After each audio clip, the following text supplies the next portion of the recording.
Cameo role അത് Indian സിനിമയിൽ ഒരുപാട് താരങ്ങൾ ഗംഭീരമായിട്ട് ക്യാമിയോ റോൾ ചെയ്തിട്ടുണ്ട്. നമ്മുടെ മലയാളത്തിൽ ഒരു 3 താരങ്ങൾ എടുക്കുകയാണ്. ഇപ്പം മമ്മൂട്ടി, മോഹൻലാൽ, സുരേഷ് ഗോപി. ഇവർ ചെയ്ത ഒരു 3 ചിത്രങ്ങളുടെ ക്യാമിയോ റോളിനെ കുറിച്ചാണ് ഞാൻ പറയുന്നത്. ഒന്ന് 1995 കിങ് എന്ന് പറഞ്ഞ സിനിമ. നമുക്കറിയാം, സൂപ്പർ ഡ്യൂപ്പർ ഹിറ്റാണ്. അന്ന് എനിക്ക് തോന്നുന്നു 40 കേന്ദ്രങ്ങളിൽ ആദ്യമായിട്ട് റിലീസ് ചെയ്യുന്ന ചിത്രം.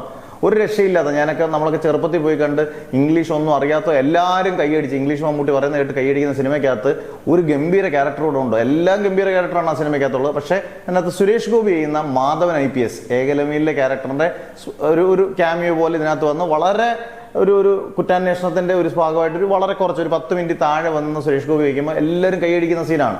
സുരേഷ് ഗോപിയുടെ ഗംഭീര ക്യാമിയോയിൽ ഒന്നാണ്. നമുക്ക് ഒരുപാട് ഗംഭീര സുരേഷ് ഗോപിയുടെയും ക്യാമിയോ റോൾ ഉണ്ടെങ്കിൽ പോലും ഭയങ്കരമായിട്ട് ഇഷ്ടപ്പെട്ട ഒരു ക്യാമിയോ റോളാണ് എനിക്കും അത്.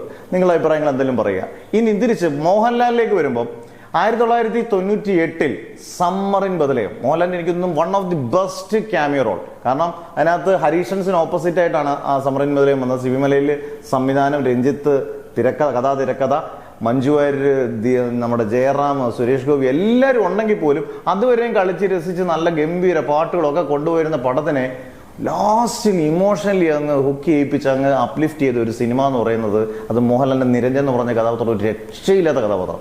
അത് ആ സിനിമയ്ക്ക് എത്രമാത്രം വീണ്ടും റിപ്പീറ്റ് വാല്യൂ ചെയ്ത് നമുക്ക് ആ സിനിമ ചിലപ്പോൾ ആ സീൻ കാണാൻ തന്നെ ഭയങ്കര വിഷമമായിട്ട് തോന്നുന്നൊരു സീനായിട്ട് തോന്നി. അതാണ് നമ്മുടെ സമ്മർ ഇൻ ബദലയമിലെ മോഹൻലാലിന്റെ നിരഞ്ജൻ. എന്തായാലും മോഹൻലാലിന്റെ നിരഞ്ജനെ കുറിച്ച് നിങ്ങൾ കമന്റ്സ് രേഖപ്പെടുത്താം. അടുത്തത് 2000 റിലീസ് ചെയ്ത നരസിംഹം. ആ വർഷത്തെ ഇൻഡസ്ട്രിയൽ ടോപ്പറാണ് ആ ഒരു സിനിമ. മോഹൻലാലിന്റെ ഗംഭീര കഥാപാത്രം. അന്ന് ഒരു എക്സ്റ്റെൻഡഡ് ക്യാമിയോ റോൾ ചെയ്ത മമ്മൂട്ടിയുടെ വക്കീൽ കഥാപാത്രം. അത് ചില്ലറ കഥാപാത്രമൊന്നും അല്ല. നന്ദഗോപാൽ മാരാർ. ആ തുടക്കം തന്നെ ഒരു ഡയലോഗ് പ്രസന്റ് ചെയ്തോട്ട് മമ്മൂട്ടി രാജസ്ഥാൻ മരുഭൂമിയിലോട്ടെന്നൊക്കെ പറഞ്ഞൊരു ഡയലോഗ് പ്രസന്റ് ചെയ്ത് മമ്മൂട്ടി ഇരിക്കുന്നതും പിന്നീട് ആ കോടതിയിലുള്ള ഒരു 10 മിനിറ്റ് സീനും ഒക്കെ ഒരു 10-20 മിനിറ്റ് നീണ്ട ഒരു എക്സ്റ്റെൻഡഡ് ക്യാമിയോ റോളാണ്. എനിക്ക് തോന്നുന്നു ഒരു പ്രകമ്പനം തിയേറ്ററിൽ കൊള്ളിച്ച, തിയേറ്ററിൽ ഫുൾ കയ്യടിയോടുകൂടി ഇങ്ങനെ ഇരുന്ന് നമ്മളിങ്ങനെ കാണുന്ന, ഒന്നാമത് ആ പടം ഫുൾ കയ്യടിയാണ്. അതിന്റെ കൂട്ടത്തിൽ ആ സമയത്ത് മമ്മൂട്ടിയുടെ ഈ ഒരു 10-20 മിനിറ്റത്തെ പെർഫോമൻസോടെ കൊണ്ട് അങ്ങ് തകർത്താടിയ കഥാപാത്രം. ഈ 3 കഥാപാത്രങ്ങളിൽ മോഹൻലാൽ ചെയ്ത കഥാപാത്രം, മമ്മൂട്ടി ചെയ്ത നന്ദഗോപാൽ മാരാർ, സുരേഷ് ഗോപി ചെയ്ത ഏകലവ്യന്റെ കിങ്ങിനകത്ത് ചെയ്തേക്കുന്ന കഥാപാത്രം, ഇതിൽ നിങ്ങൾക്ക് ഏറ്റവും ഫേവറേറ്റ് ആയിട്ടുള്ള ക്യാമിയോ ഏതാണ്? നിങ്ങൾ ഉറപ്പായിട്ടും കമന്റ്സിൽ രേഖപ്പെടുത്തുക.